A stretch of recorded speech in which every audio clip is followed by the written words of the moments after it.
नमस्कार, उत्तर प्रदेश की खबरें देख रहे हैं आप और मैं हूं आपके साथ आयुष भारद्वाज। आज पूर्व मुख्यमंत्री अटल बिहारी वाजपेयी की तीसरी पुण्यतिथि है। पूरा देश वाजपेयी जी को नमन कर रहा है। इसी क्रम में सीएम योगी ने लखनऊ लोक भवन में अटल बिहारी वाजपेयी की प्रतिमा पर माल्यार्पण करके उन्हें भावपूर्ण श्रद्धांजलि अर्पित की। इस दौरान उन्होंने 2 मिनट का मौन भी रखा। वाजपेयी जी को लेकर सीएम योगी ने कहा कि प्रखर राष्ट्रवादी लोकप्रिय जननेता भारतीय राजनीति में अपने आचरण से लोकतांत्रिक मूल्यों की पुनर्स्थापना करने वाले अटल बिहारी वाजपेयी जी को उनकी पुण्यतिथि पर मैं उनको नमन करता हूं। उनका त्यागमय जीवन हम सभी के लिए एक महान प्रेरणा है। वाजपेयी जी के साथ साथ सीएम योगी ने चेतन चौहान को भी श्रद्धांजलि अर्पित करते हुए कहा कि अंतर्राष्ट्रीय क्रिकेटर और पूर्व कैबिनेट मंत्री जनसेवा के लिए समर्पित थे। उनके खेल जगत और जनसेवा के लिए कार्य पूरा देश उन्हें याद कर रखेगा।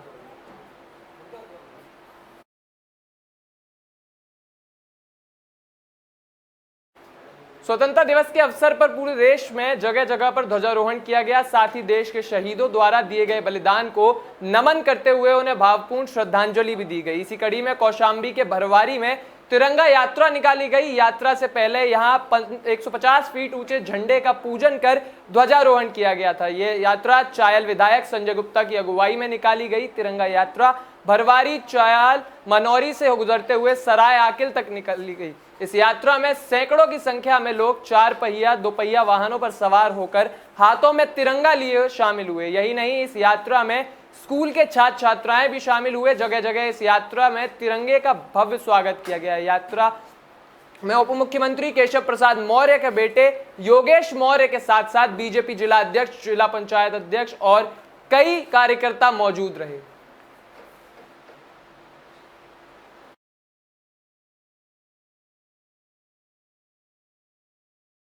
खबर शाहजहांपुर से है, जहां शाहजहांपुर में 12वीं की स्कूल की कक्षाएं आज से शुरू की जा चुकी हैं। कोरोना संक्रमण के कारण बंद पड़े स्कूलों को सरकार की तरफ से अनुमति के मिलने के बाद आज शुरू किया गया है। शाहजहांपुर शहर के दर्जनों स्कूली छात्र बड़ी संख्या में देखे जाते लगे। तस्वीरों में देखा जा सकता है कि किस तरह छात्र छात्राएं बड़े उत्साह के साथ स्कूलों में पहुंच रहे हैं। वहीं अगर बात की जाए स्कूल प्रशासन की, तो स्कूलों में कोरोना प्रोटोकॉल का सख्ती से पालन होता नजर आ रहा है। सुबह से ही एंट्री गेट पर छात्र छात्राओं को सैनिटाइज किया जा रहा है। साथ ही सोशल डिस्टेंसिंग के साथ कक्षाओं में पढ़ाई शुरू की जा चुकी है। छात्र छात्राओं में भी पढ़ाई को लेकर उत्साह दिखाई दे रहा है। ऑनलाइन की पढ़ाई से बोर हो चुके छात्र छात्राओं ने स्कूल आने पर खुशी जाहिर की है।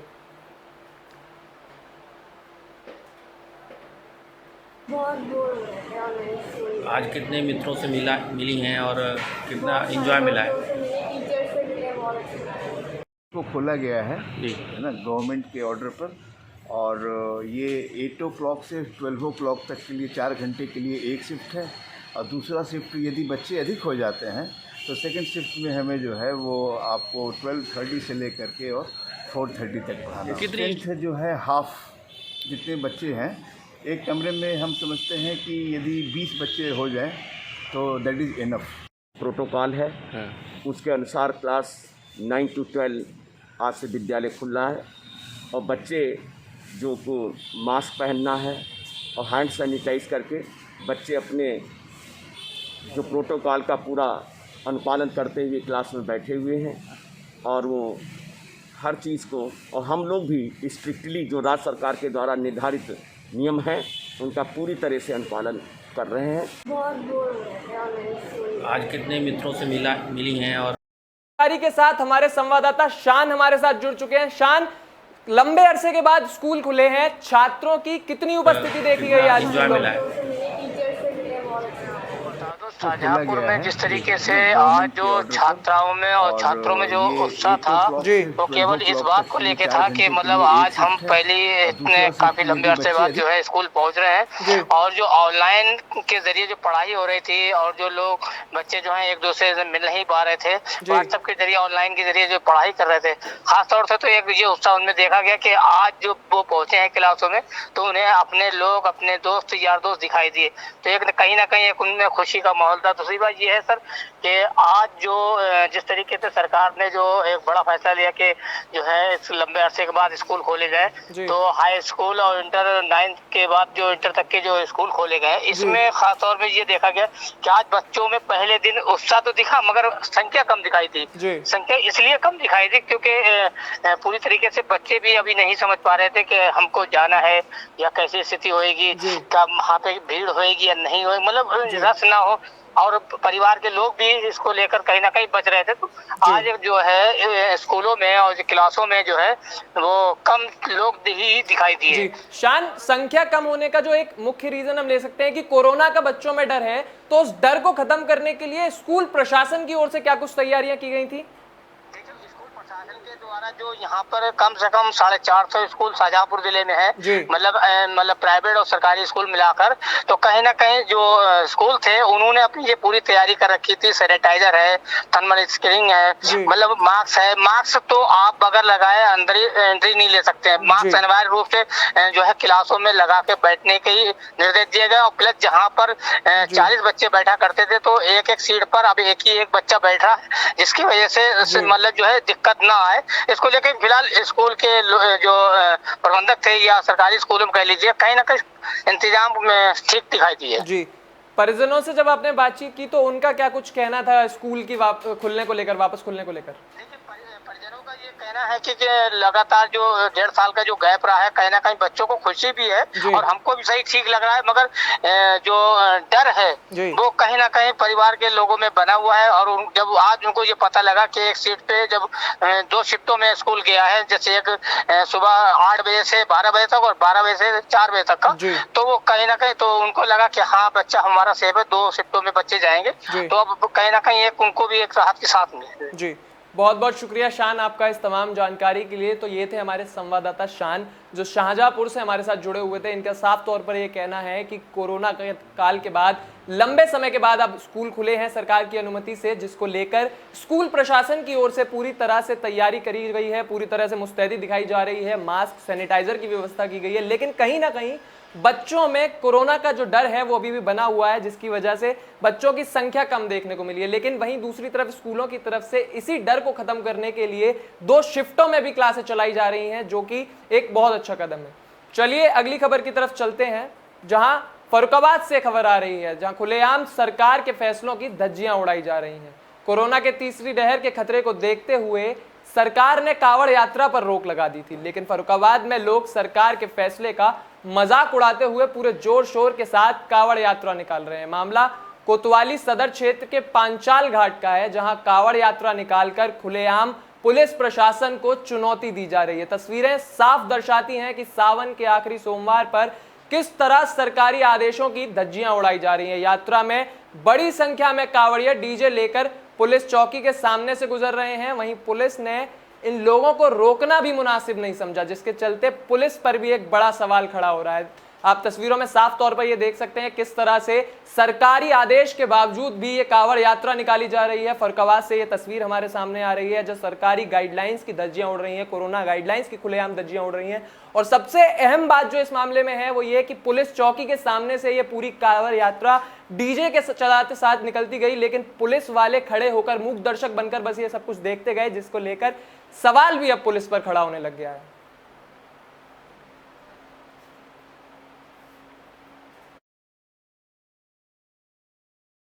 अगली खबर फिरोजाबाद से है, जहां 3 महिलाओं पर दबंगों का कहर टूटा है। मामूली विवाद को लेकर लाठी डंडों से महिलाओं को बेरहमी से सड़क पर गिरा गिरा कर पीटा गया है। महिलाओं पर अत्याचार का वीडियो किसी पड़ोसी ने बनाया, जिसमें दबंग बेरहमी से पिटाई करते दिख रहे हैं। यह वीडियो सोशल मीडिया पर तेजी से वायरल हो गया है। वीडियो में साफ देखा जा सकता है कि किस तरह जमीन पर घसीट घसीट के किस हैवानियत के साथ दबंग महिलाओं को पीट रहे हैं। घटना में स्थानीय लोगों ने बीच बचाव कर जैसे तैसे दबंगों को रोका, जिसके बाद घायल महिलाओं को गंभीर हालत में अस्पताल में भर्ती कराया गया। इस पूरी घटना को में चौंकाने वाली बात यह रही कि महिलाओं को किसी और ने नहीं बल्कि उनके चचेरे भाई ने ही पीटा है। सूचना पर पहुंची पुलिस ने मामला दर्ज कर कार्रवाई शुरू कर दी है। क्या कुछ कहना है पुलिस अधीक्षक और परिजनों का, आइए आपको सुनवाते हैं।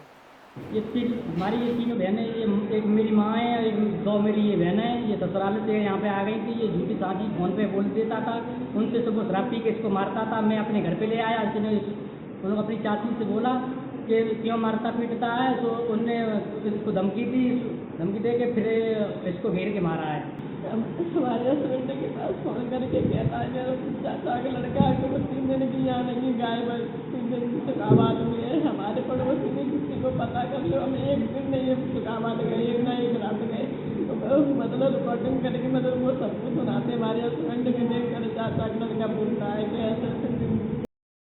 तो फिरोजाबाद से ये वीडियो सामने आया है जहां महिलाओं की बेरहमी से दबंगों ने पिटाई की है और पिटाई करने वाला कोई और नहीं, उनका खुद का चचेरा भाई है। मामला पुलिस के सामने पहुंच गया है। पुलिस मामला दर्ज करके इस मामले में पूरी जांच कर रही है। जांच में जो भी आरोपी पाए जाएंगे उनकी जल्द से जल्द गिरफ्तारी का आश्वासन भी पुलिस ने परिजनों को दिया है।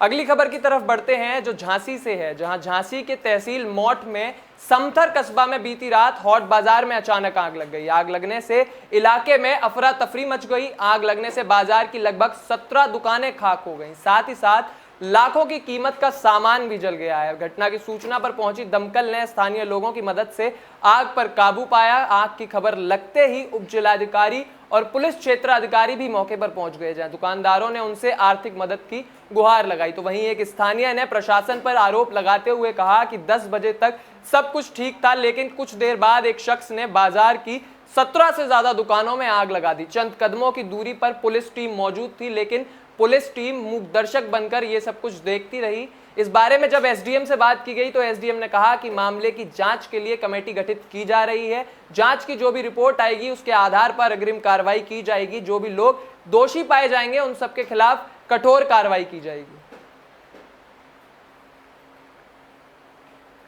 समथर मंडी में कल बताया गया है कि 10 बजे तक सब सही था, परंतु 10:30 बजे यहाँ आग लगने की घटना का बताया गया और आज सीओ साहब और मैंने यहाँ पर निरीक्षण किया और देखा गया है। जांच पूरी होने के बाद देखा जाएगा कि किस प्रकार कार्रवाई की जाए, अगर कुछ क्षतिपूर्ति किसी विभाग से कराने की आवश्यकता। अगली खबर की तरफ चलते हैं जो यूपी के हमीरपुर से है, जहां हमीरपुर में काम से घर लौट रहे शख्स की हत्या कर दी गई है। परिजनों को जब इसकी खबर लगी तो घर में कोहराम मच गया। मृतक के भाई ने गांव के ही कुछ लोगों पर हत्या करने का आरोप लगाया है। सूचना मिलते ही पुलिस के आला अधिकारी भारी पुलिस बल और डॉग स्क्वाड के साथ मौके पर पहुंच गए, जिसके बाद पुलिस ने शव को कब्जे में लेकर पोस्टमार्टम के लिए भेज दिया है। घटना हुई, हमारे बच्चे को गाली देते थे और वो उतर के आया, इन्होंने दाब लिया और मार दिया है। इसमें 3 लोग हैं, एक सतीश और ठाकुरदास और एक द्योकी पहलवान, इन्होंने मार दिया।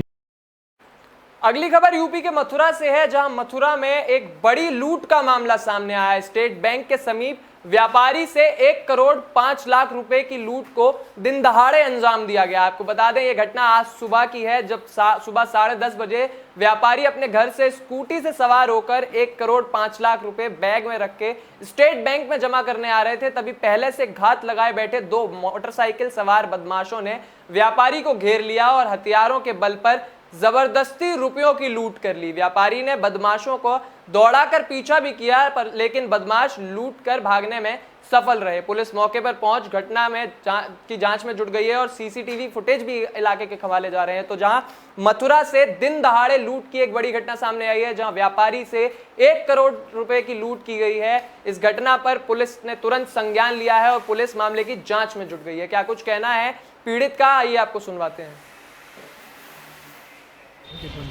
कहाँ के रहने वाले हैं आप? मंथुरा के। क्या मामला हो गया था? मैं घर से चला था जी, तो मंडी के अंदर से चला था, तो यहाँ से आया था, यहाँ से बैंक से निकल के बैंक जाना था मेरे को, SBI बैंक ब्रांच में जाना था। तो यहाँ पर मोड़ पे जी बदमाश थे 2 मोटरसाइकिलों पे। उन्होंने पहले स्कूटी में लात मारी, फिर तमंचा दिखाया और ले गया। कहाँ के रहने वाले हैं आप? मंथुरा के। क्या मामला हो गया था? मैं घर से चला था जी, तो मंडी के अंदर से चला था, तो यहाँ से आया था, यहाँ से बैंक से निकल के बैंक जाना था मेरे को, SBI बैंक मेन ब्रांच में जाना था, तो यहाँ पर मोड़ पे बदमाश थे 4, 2 मोटरसाइकिलों पे। उन्होंने पहले स्कूटी में लात मारी, फिर तमंचा दिखाया और ले गया। अंकित बंसल। कहाँ के रहने वाले हैं आप? मंत्रालय। क्या मामला हो गया था? इसी खबर पर ज्यादा जानकारी के साथ हमारे संवाददाता अमित शर्मा मथुरा से हमारे साथ फोन लाइन पर जुड़ चुके हैं। अमित, क्या है पूरी अपडेट इस मामले पर?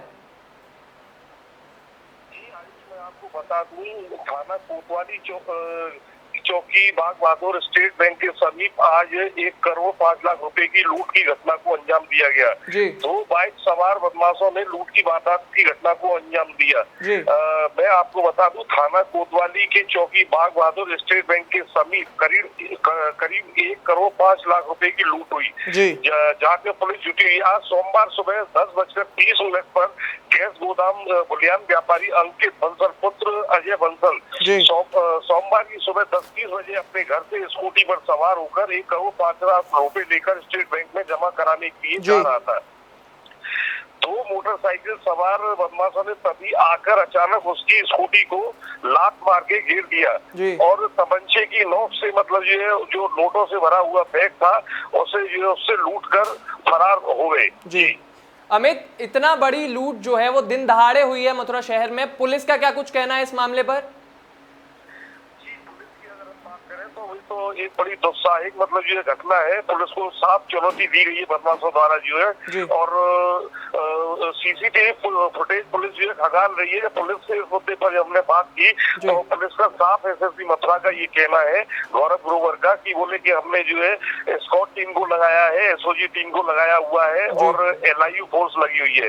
जल्द ही खुलासा घटना का अनावरण जल्दी खुलासा करेंगे, अपराधी गिरफ्त में होंगे। जी अमित, पुलिस जांच में जुटी हुई है, CCTV भी खंगाले जा रहे हैं, आप बता रहे हैं हमें, तो क्या कुछ जानकारी हासिल हो पाई है सुबह से लेके अब तक इस मामले में? जी CCTV फुटेज में अभी कुछ पुलिस के हाथ नहीं लग पाया है, लेकिन पुलिस से जब हम इस मुद्दे में बराबर बात कर रहे हैं तो वो कुछ बताने के लिए अभी तैयार बिल्कुल भी नहीं है। ये माना जा सकता है कि अभी पुलिस के हाथ अभी कुछ लगा नहीं है, जब कुछ हाथ लगता है तभी पुलिस से ये क्लियर हो पाएगा। जी इतनी बड़ी ये जो लूट हुई है, इस बारे में पीड़ित कोई आशंका जता रहे हैं क्या ये लूट एक सोची समझी साजिश के तहत अंजाम दी गई थी, या फिर किसी जानने वाले पर पीड़ित ने शक जताया? क्या व्यापारी ने किसी पर शक जताया है?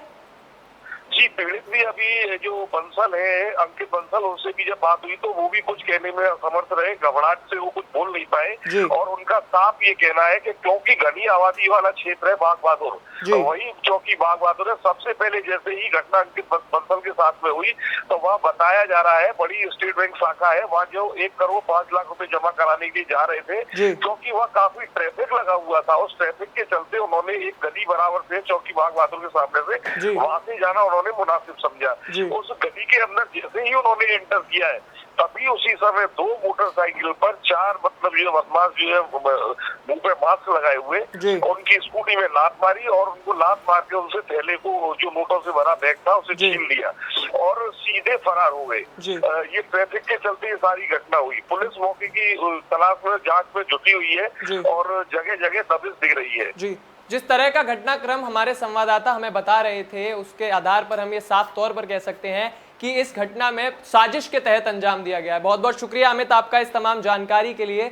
तो हमारे संवाददाता ने बताया कि पुलिस मामले की जांच में जुटी हुई है। पुलिस का कहना है कि जल्द ही इस मामले का खुलासा किया जाएगा। जो ये बड़ी लूट की घटना व्यापारी के साथ हुई है उसको जल्द सुलझा दिया जाएगा। पुलिस ने व्यापारी को आश्वासन दिया है कि इस मामले की तह तक पहुंचकर जो भी आरोपी हैं उनकी जल्द से जल्द गिरफ्तारी की जाएगी।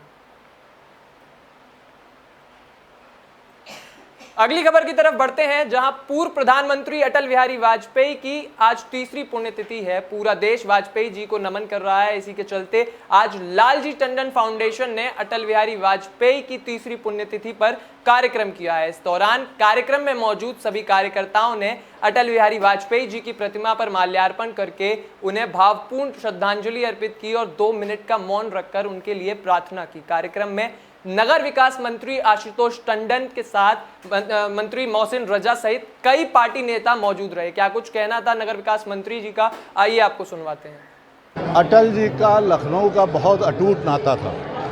कम से कम 5 दशकों से ज़्यादा का उनका लखनऊ का संपर्क था। 50-60 के दशक में वो 2 बार चुनाव लड़े लखनऊ से और उसके बाद सन 91 से लगातार 5 बार वो यहाँ से सांसद रहे।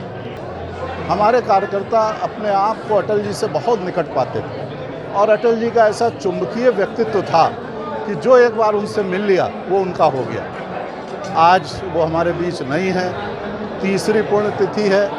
पिछली पुण्यतिथि वो कोरोना काल में निकल गई। तो इस बार आज यहाँ पर एक समरसता समागम जिसमें समाज के हर वर्ग के लोग यहाँ आप देख रहे हैं उपस्थित हैं और सबसे पहले हमने अपने स्वच्छता सैनिकों को यहाँ पर बैठा के उनका सम्मान करके और उनका भोजन करा के कार्यक्रम को शुरू किया है। अटल जी का लखनऊ का बहुत अटूट नाता था। कम से कम 5 दशकों से ज़्यादा का उनका लखनऊ का। तो आज अटल बिहारी वाजपेयी जी की तीसरी पुण्यतिथि है, जिस मौके पर लालजी टंडन संस्थान ने पूरे देश के साथ उनको नमन किया है। उनके लिए एक कार्यक्रम का आयोजन किया गया है जहां उनके फोटो पर माला चढ़ाकर, फूल चढ़ाकर उनको श्रद्धांजलि अर्पित की गई है। ऐसी तमाम खबरों के लिए जुड़े रहिए एबी स्टार न्यूज़ के साथ। नमस्कार।